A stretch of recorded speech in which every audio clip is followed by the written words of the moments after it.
Hi everyone, and welcome to A to Y Dyslexia live show. How wonderful it is to be back again running all these shows that we've been doing over the last year. And of course, we had to take a break because as you do, sometimes you need a break, particularly during this pandemic. So we've been on break for some time and we're back with the episode 2 rather, series 1. And it will be an amazing show. Invite your friends, subscribe to the channel, share this video with many people that you know that may have dyslexia or may not.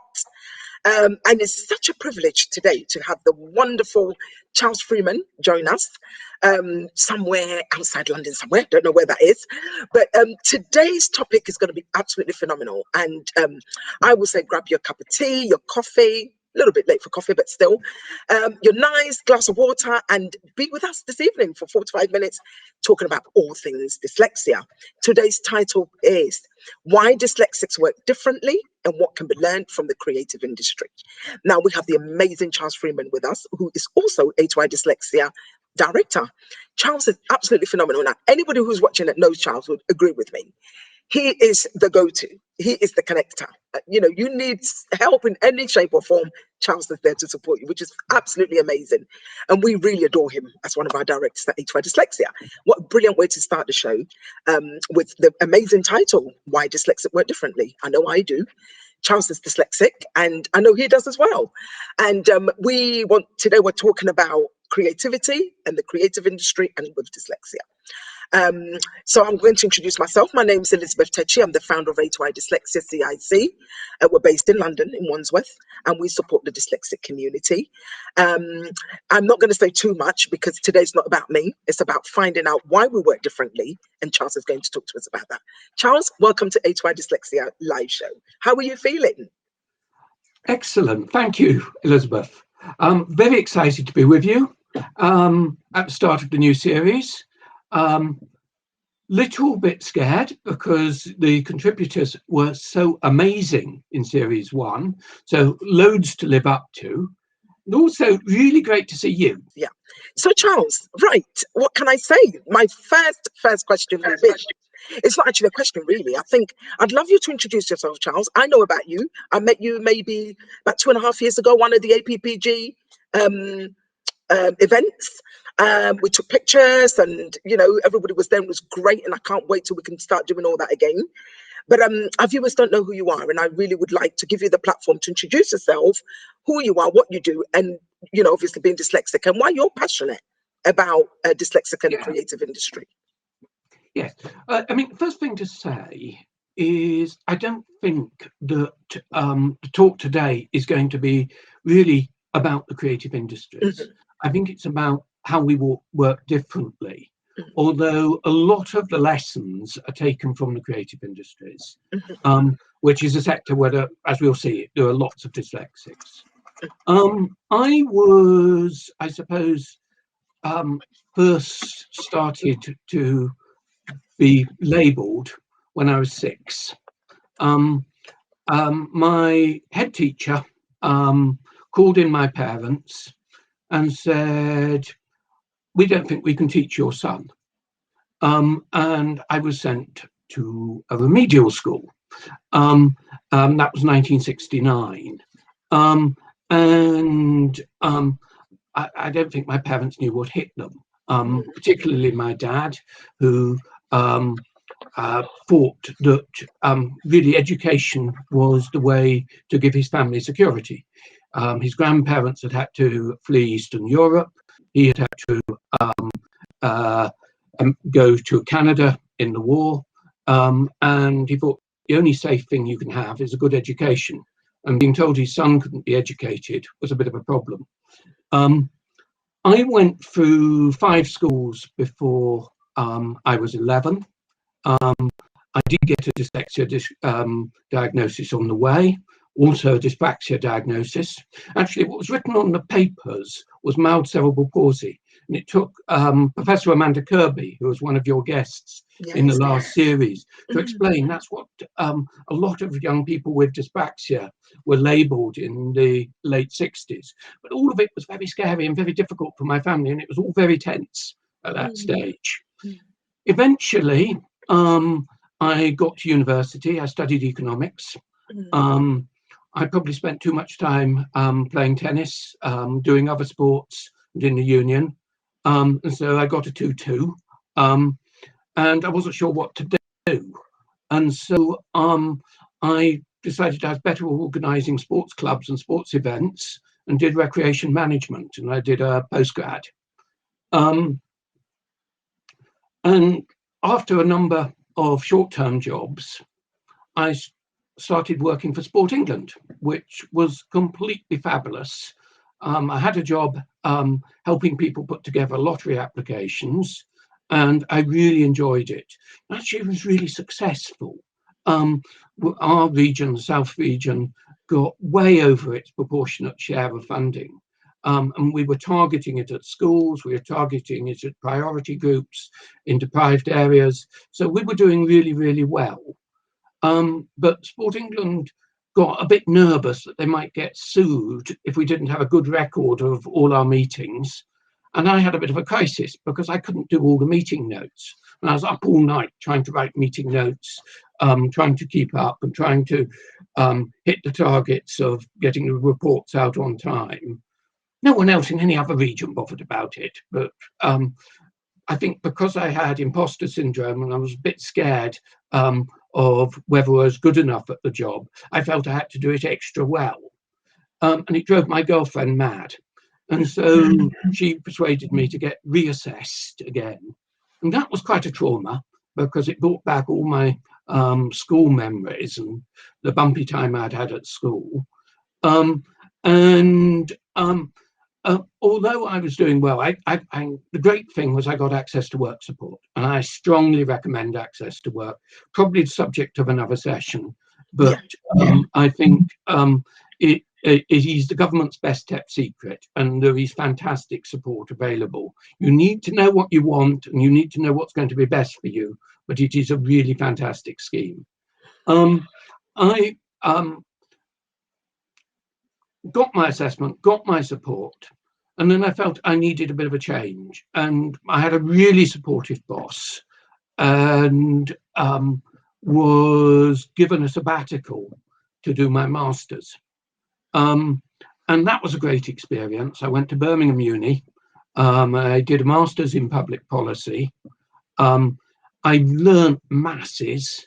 And I got a distinction at the end of it, which kind of cleared out some of the cobwebs of not really feeling I'd done as well as I should have done earlier. I came back, and after a while of doing all kinds of short-term secondments and backfilling my old role and doing bits of my old role, I seconded to the Regional Development Agency to embed first sport into regional economic strategy, but later culture, tourism, creative industries, heritage. And that's when I started to find out about the cultural and creative sector. And I was amazed to find just how many other dyslexics and neurodivergent people. Quite often in this talk, I'm going to be very sloppy in my language. It's interchangeable between dyslexic and neurodivergence. I've got so many overlapping traits that cover all areas that the two kind of merge with me. We could be precise about definitions, but I'm not going to do that now because it will take up too much time. So that's why I got interested in creative industries. I mean, since then, I've been working in economic policy and cultural and creative industries and doing a bit of business coaching. Wow, Charles, that's just absolutely fantastic. Honestly, you obviously prove to the world that you can be dyslexic and also can be very successful if you go for the right help and the support you need, or if you were given the right support that you need. And I must admit, when I first met you and kind of read a little bit about what you do, I was really like blown away. I thought, wow, this is really amazing, really, really fantastic. And hopefully if someone's watching this evening and want to kind of follow the same path, it is possible. It can be done. I mean, we do struggle, that's dyslexics. I'm not going to sit here and say that it's plain sailing. It's struggle every day, you know, from the most simplest things as direction to a certain place, to you know, all the other things that come with dyslexia. And I think you've done really, really well. And I hope that anyone watching, if this, I know this show will really inspire people, that I know 100%, because it's needed, particularly at such a dark time that we're in at the moment. So thank you for that wonderful introduction, Charles, and thank you about, you know, telling us about your childhood and how it all started and where you are now. I'm going to move on straight to my next question, but before I do that, just want to say to our viewers that if you've got any questions at all that you want to ask, please drop it for us here. Do share the video, or the live streaming rather. Invite your friends. And it doesn't matter what the question is, just ask anyway, because sometimes we feel, oh, should I be asking? And of course, you know, we're here to support the dyslexic community, dyspraxic, dyscalculic, all the other specific learning that goes with dyslexia. We are here to support you. So, Charles, I'm going to go straight to my next question. What are people referring to when they talk about creative businesses? That's my first question. Then the other part of it is, why does the sector provide particular lessons about the way dyslexics work? Thank you, Elizabeth. Wonderful. Thank you. Yes, there's an official government definition, but the reality is much wider. The official government definition is it's about activities based on individual creativity and the use of intellectual property. The sectors include advertising, architecture, craft, design, film, television, IT and software, publishing, music, performing arts. And it's one of the fastest growing sectors in the UK economy, and employs about 3 million people. But there's, within that 3 million people, there are also creative jobs within non-creative businesses. So there might be car designers, there might be app designers in financial technology, there would be marketing and e-marketing people within almost all businesses at the moment. So it's a very wide sector. But there are other sectors such as health and beauty, food and catering. Many great chefs like Jamie Oliver are dyslexic, which have very high levels of creativity, but aren't in with the creative industries. And probably people in every job use creativity. So it's not exclusively about the creative sector. Why is it so significant for dyslexics? Well, I think there are 3 reasons. First one, awful lot of dyslexic people work in the creative sector. Good industry data is really, really hard to come by. So I'm going to talk about the back of the envelope. There are roughly 3 million people in the creative sector. Actually, probably about 3 million dyslexics in the UK workforce. The colleges estimate 30% of their arts colleges estimate 30% of their students are dyslexic or neurodivergent. Surveys suggest that 90% plus of those graduates go on to work in the creative sector. So awful lot of creative graduates work in the sector and are dyslexic. The survey data probably says 15 to 20%, 50% more than the rest of the population working in the creative sector are dyslexic. So overrepresented by more than half in the sector. So that's 450, 600,000 dyslexic jobs, which is a big chunk of the dyslexic working population. When you think that probably about 1/3 of those 3 million dyslexics are graduates, and the sector largely employs graduates, the proportion of dyslexic graduates working in the creative sector is much, much higher. So it's really important for dyslexics, the creative sector. It's not the only sector which is important. Construction, engineering, land-based industries, all of them amongst the biggest, fastest growing industries in the country have overrepresentation of dyslexics. But I think one of the things which is interesting is that, again, the evidence is not clear, but dyslexics tend to cluster in certain industries and certain job types, rather than being evenly distributed across the whole population. Yeah. So the second thing is dyslexics really excel within the creative sector. The sector includes award-winning writers, Sally Gardner, who won the Costa Award a few years ago for Maggot Moon, Linda LaPlante, who did all those television series, are dyslexic. Filmmakers, Steve McQueen, who did those Small Axe films recently, is dyslexic.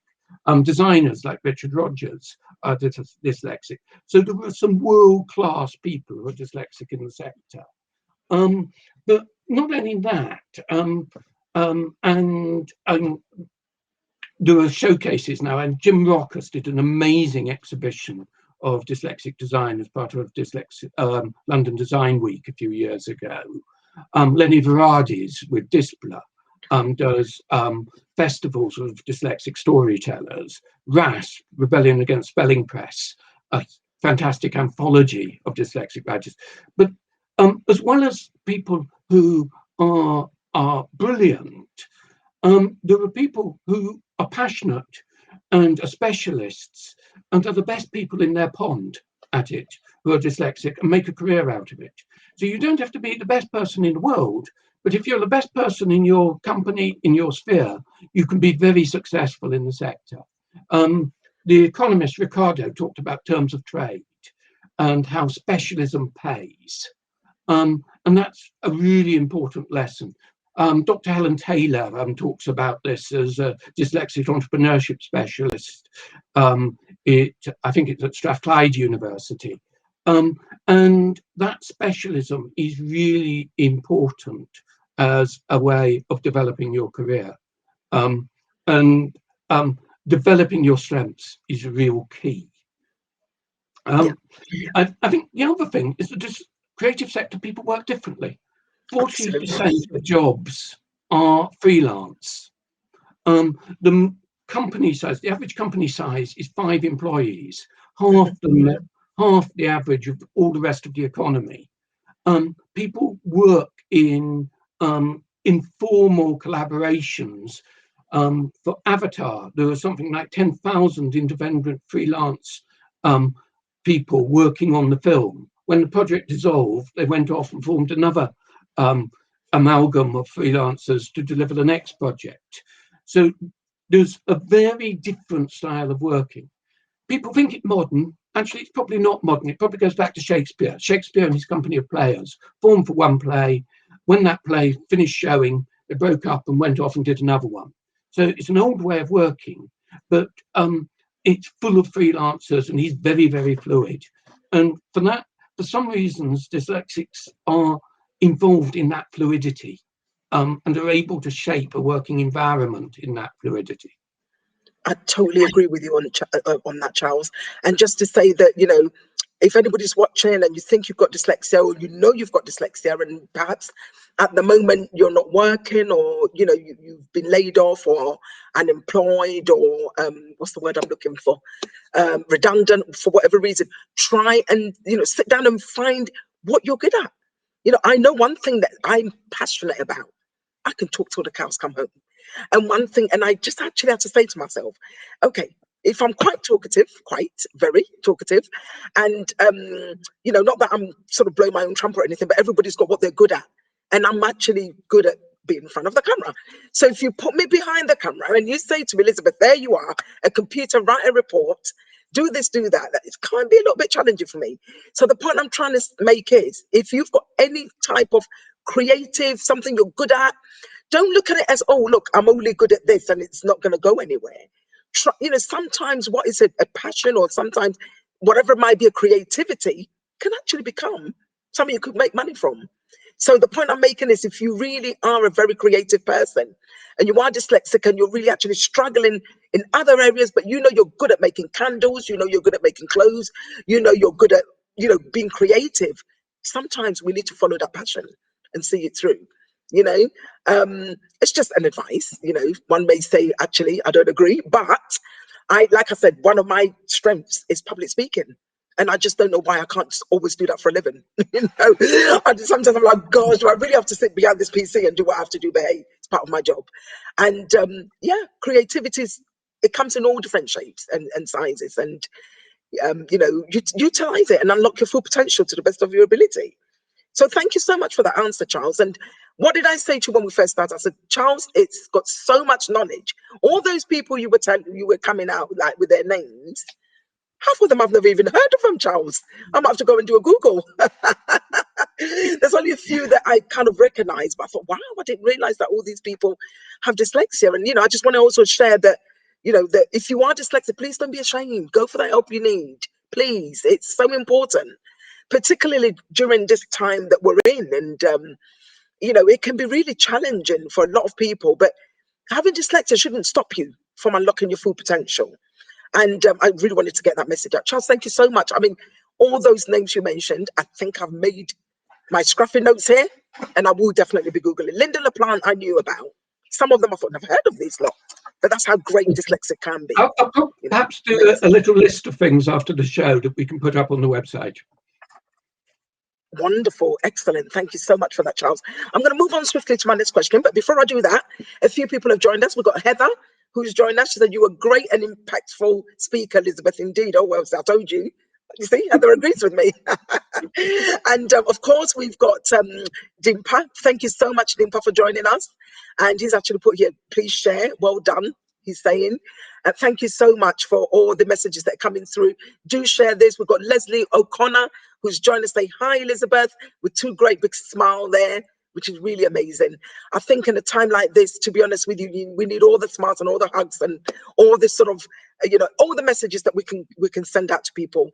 It is actually pretty tough at the moment for most people, or all of us. I won't say most. We're all going through everybody's going through something at this particular moment. But yeah, so here we are. Charles, I'm going to move us very quickly to my next question, which is, right, you are dyslexic yourself, and you help establish employment, entrepreneurship and diversity program, SEEDS, at Ravensbourne University, which has been successful.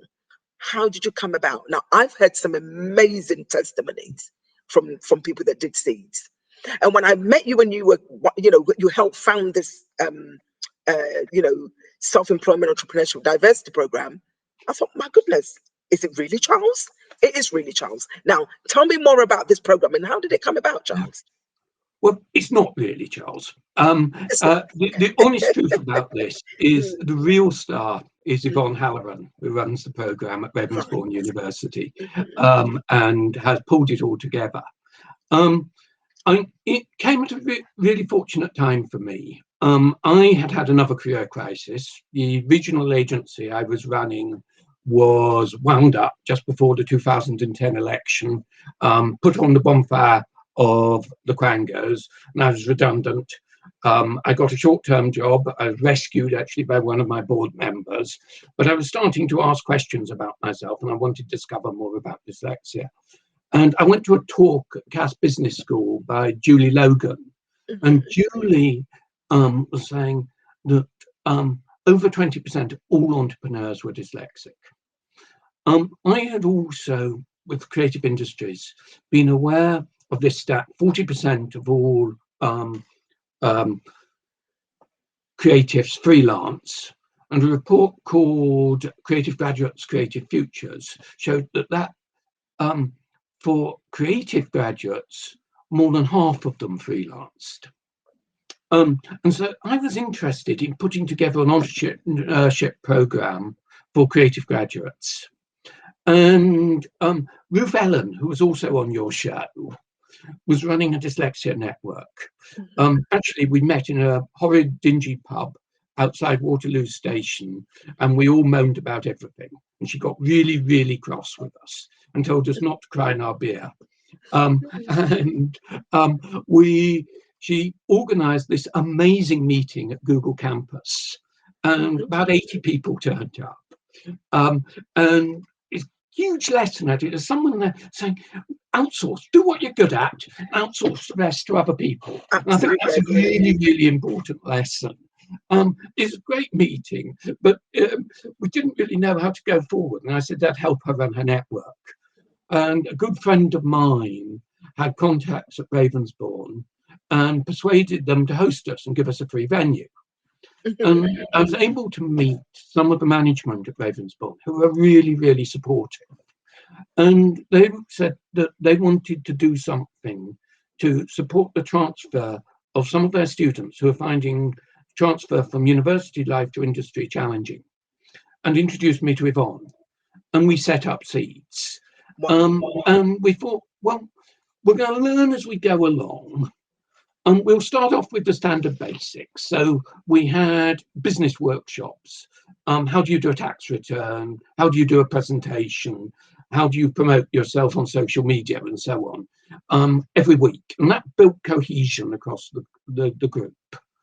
And Ravensbourne has the most amazing industry links. Yeah. And Yvonne was able to match, I think we had 12 people on the first year. She's talking to one of them today, and she's got a credit as a animator on how to train your dragon.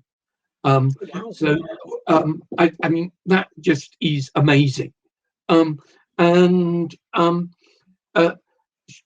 Each person was matched with an industry mentor, top class people from companies like Disney, Anglepoise, top fashion designers in their profession. And I think Yvonne was amazing at getting that interest from those people to match with them. I had also been very struck by the work of Penny Aston. Penny had done some talks for Ruth and I, and she talks about the emotional impact of dyslexia, and that resonated heavily with me, not least because it explains a lot of things which had happened to me at school and why I avoided certain tasks at work, and why I didn't like going to parties, and lots of things where I had all kinds of hang-ups, started to become clearer when when Penny explained them. And I thought, actually, life coaching was really important. I'd also witnessed some other coaching schemes where, without it being properly managed and properly supervised, people just, the mentor just unloaded their wisdom and life experience on the mentee. And it wasn't guiding them and helping them to grow. It was just a chance for them to unload their own stuff. So we did it really tight management, and the life coaching acted as a lightning conductor, enabled people to, rather than get stuck on the issues in their life with their high industry mentor, they were able to talk to our brilliant life coach, and she was able to take those emotional pressures out of the equation. Or at least that's how it's meant to work. It's never perfect, but that's how it's meant to work. I'm a huge fan of coaching, therefore. Yvonne and I deliver one-to-one career health checks, and I also do kind of business planning using business planning canvas and a very vocalized version of how you put together a business plan. And some people pitch at a pitching event at the end of the course. We have a celebratory showcase. The thing that was really a surprise hit was everyone on the course has a university pass, and therefore they're able to use the laser printers, the 3D printers, the laser cutters, the screen printers, all the technology that the university has, and use it as a base during the course. And that pass and that technology transfer, to use the jargon, is so important, because when you're starting as a freelancer, you really need access to the right software and the right software licenses. And at that, having access to that provision was completely brilliant. We've now worked with 100 students, and virtually all of them are working in the sector, either successfully freelancing or employed, or moving between freelance and employed work. And a lot of people don't have a linear career. They freelance, they go into employed work, they freelance again, go into a longer term employed work. may freelance again, may set up their own company. It's not a linear path. I think it's such a fantastic program. I've heard some really great testimonies from people that join Seeds, and I think it's great. I think it should be rolled out in the country, to be honest with you. Every university should write one. I think that would be fantastic, but I can't say enough how important the senior management support has been at Ravensbourne to making it happen, and just what a brilliant project leader Yvonne is in putting it together and giving not only the students but also the mentors and all the staff who work on the program incredible support. And she does it incredibly cheaply. So it is an amazing project. Everybody can afford it then, isn't it? Yeah, that's really great. I've really heard some really great stuff. I mean, Ravensbourne is one of the most amazing universities for creativity, for the creativity industry anyway. So I'm glad that it started off there. Seed started off there, and so many people that have been on the program have said some really good things about it. I think they did about maybe 4 years ago. There was an exhibition at Ravensbourne, and I went along and I thought, wow, I love this. And I think it was part of the Seeds program for self-employment. Yeah. Yes, I mean, there were also some amazingly talented people who we've been lucky enough to work with. So it wins all round. And yeah, I agree with you. I think every FE college and every university ought to be doing something like this. Not just actually for neurodivergent students. Exactly, because the thing is, even like if you go to study all students, I agree with you. Yeah, because if you go to uni and you study and you're a freelance producer for film or TV or a fashion person or whatever they do at Ravensbourne, it's quite difficult to kind of graduate and know, where do I go from here? Because it's not that simple once you're working for yourself. And a lot of dyslexics in that industry will be self-employed. And having that program is absolutely fantastic. Like I said, I've had some really good feedback. So well done, Charles, for you and Yvonne pulling that together. And, I think many people have benefited, which is amazing. Thank you so much. I'm moving on very swiftly to my other question now. I can actually hear my voice in the background. I hope nobody else can. It keeps echoing back to me. So what do people with dyslexia bring to the creative industries and other businesses? You may have already covered that in the question I've just asked you, but it would be great to know more. Okay, I think first thing is excellence. Very often a dyslexic or neurodivergent person is the best person for the job. And that's even more the case in some of the areas in the economy which people perceive to be risky. Creative industries has a reputation for insecure employment and risky employment, sometimes low-paid employment. Sport actually has a similar reputation. Horticulture and land-based industries, again, construction sometimes is quite risky. All these industries are risky.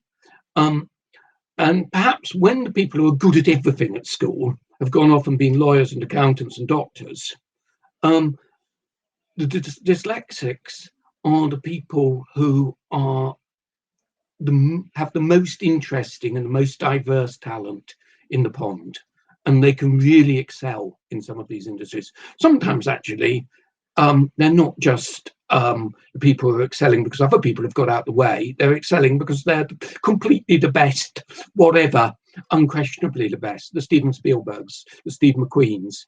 No one could touch them. Exactly. They're the best. Totally agree. I totally agree, Charles. Yeah. I think there's a point about risk too. I think neurodivergence turns risk upside down. Those careers which a lot of people think are risky are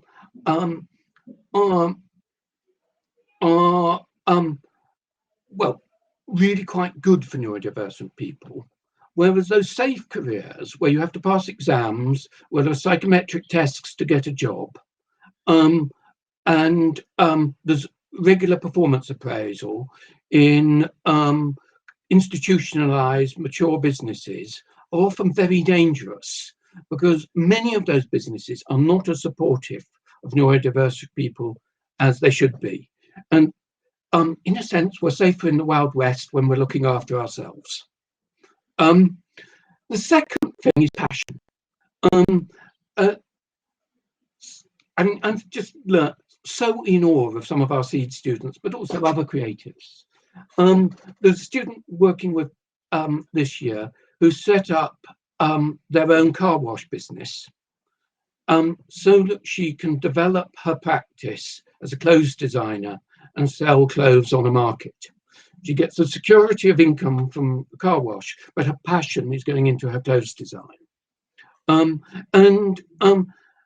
That's because it means something. I think of the Bill Shankly quote: "It's not a matter of life and death. It's more important than that."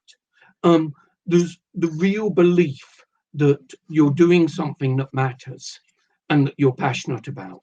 It's dangerous. Sometimes that makes us workaholics. It makes us go over the top. It makes us fractious to work with.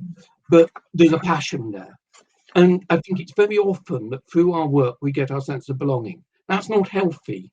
But I think when we've been through the traumas at school, we need something to give us a sense of belonging.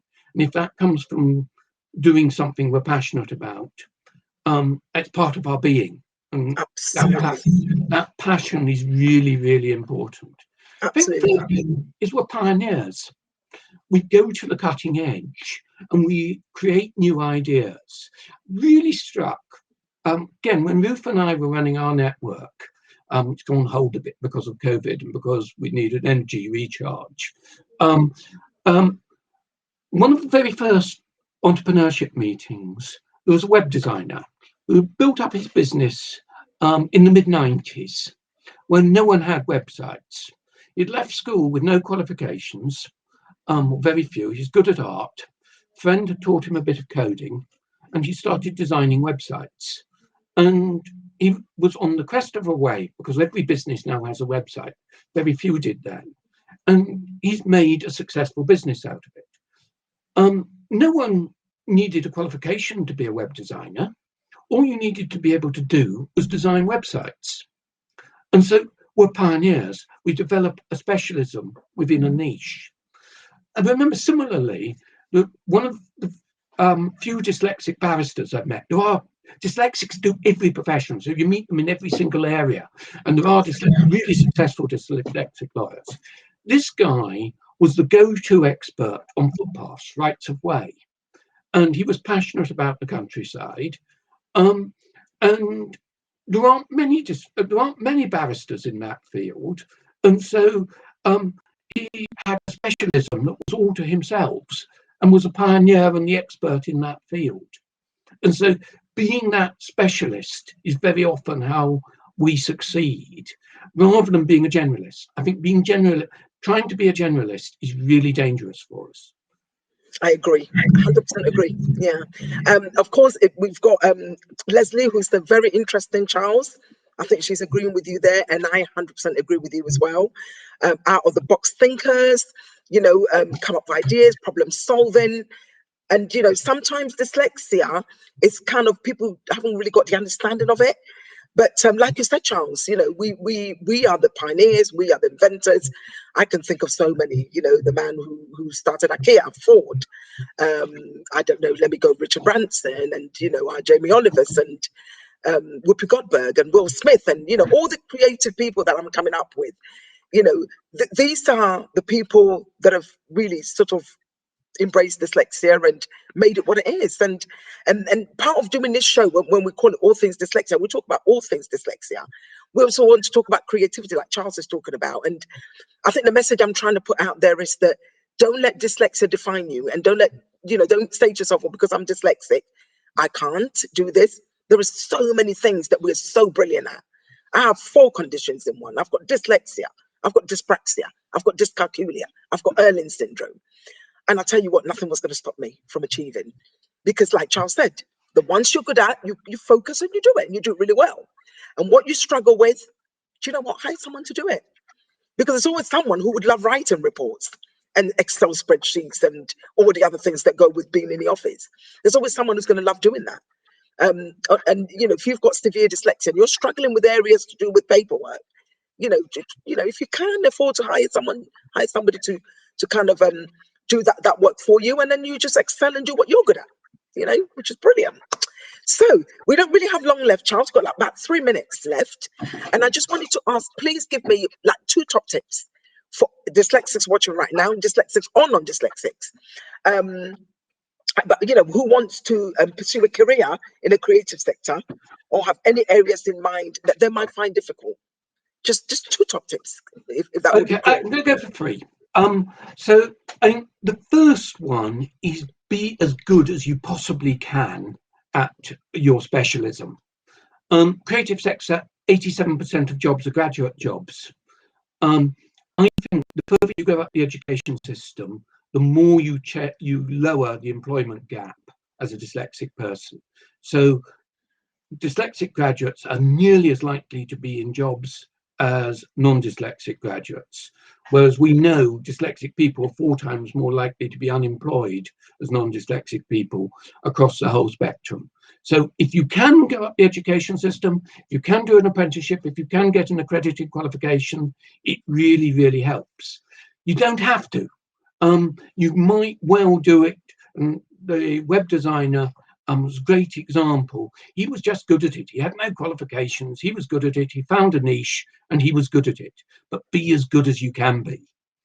The second thing is that you need to be aware of your neurodivergence. You don't have to tell everyone about it. You don't have to say it all the time. Often we work best when we're not kind of thinking of things which are painful, and very often being dyslexic and neurodivergent is painful. We work best when we're in the zone and are in a flow state. But you need to be aware, you need to take the help you can, and the more aware you are, the more coping strategies you develop, the more resilient you'll be, the more able you'll be able to deal with the crashes and the crunches when they occur. And they will occur, because that's what happens to all of us as neurodivergent people. And it is. We need to get through it. And the tears that go along with it as well. The third one, if I've got a second or 2, is be entrepreneurial. You don't have to run a business, but you're likely to work in small businesses. You're likely to shift between jobs. You need to take ownership of your own skills. You need to build your own network. Most of your jobs will come through your network rather than through advertising. And you need to be very mindful of your professional reputation. If you are known for being reliable and delivering good quality work, it's gold dust. You'll make it. But you need to really look after your reputation. Thank you so much, Charles. What a fantastic way to round up the show. Thank you so much for all those advice. A couple of names that Charles mentioned in the beginning, that they're all dyslexic. Again, we can have all that, put it on our website. We can tweet it, so you can read up a little bit about how they became successful and which route they took. Of course, seeds. I think it's great to advertise seeds. I know that it's not nationally, but those that Ravensbourne have done quite well. So again, we'll put links to that. If you're Ravensbourne and you need that support, you're neurodivergent, why not, of course, go for help. And of course, our information at HY Dyslexia is info@hydyslexia.org.uk. That will be up as well, alongside with all our social media platform. Charles, I want to say thank you very much for joining HY Dyslexia Live Show. You can relax now. You've done this really brilliant. I mean, I've learned so much from you within the last 45 minutes. I also want to acknowledge our people that have joined us. Leslie O'Connor. She said, I so agree, Charles. Excellent. Thank you. I'm always asking for help. Leslie's always asking for help. Why not? If it's difficult and you can't do it, you can only ask for help. And sometimes, once you get that, it gives you some kind of confidence as well to keep carrying on doing what you're doing. We've got Mercy G, who says, missed most of the show, but just got the last bit and can see it was really good. Well, next week will be even better. I mean, I'm not saying this is great, but next week, you see, as a dyslexic, I get it all muddled up. This is really amazing. But next week we've got Kieran Kumar, who will be coming on the show. And the title of the show is Dyslexia, What Not to Do. Because all of us as dyslexics do things that take us out of our comfort zone, and it can be sometimes very, very challenging. And Kieran is dyslexic in denial. So we will join there next week, same time, same place. But before I go, I want to say thank you to everybody that joined us live on all the different social media platforms. I want to say a very big, big thank you to Charles Freeman for the amazing work he's doing, and the encouragement and the inspiration that I've got from him ever since I've met him. Charles is also on LinkedIn, so if anybody wants to drop him a quick message, I'm sure they can. And he's doing amazing work. And thank you so much, Charles, for coming on A2I Live Show. Is there anything you want to say before we go? Well, thank you, Elizabeth. And I think really the A2I is just incredible. I think it's incredible about getting the message out, but it's also so important that people who can't get assessments, people who can't get support, have somewhere to go. And A2I is a beacon. Working in South London, working with communities where the assessment level is relatively low. And it is such important work, and it is an incredible initiative, and I'm so proud to be involved. Thank you, Charles. Of course, I couldn't have done this by myself. There's a great massive team behind us. When I'm struggling not reading, writing, spelling, all the different information that come together, there is someone behind me who will say, I'll pick that up and do it for you. And in fact, I want to acknowledge her here today. Her name's Rachel, and she's so amazing at what she does. Really fantastic at the work that she does. Yeah, she's not dyslexic, so she gets it and kind of put it all in perspective for myself. And of course, all the other people that make A2I possible, our directors, our friends of A2I, the board, people that join us, our clients, and everybody else. Without all the support, this will never be possible. So I want to acknowledge everyone, say thank you very much for all the work you do. Thank you, everyone. See you next week, same time, same place. Bye for now. Bye.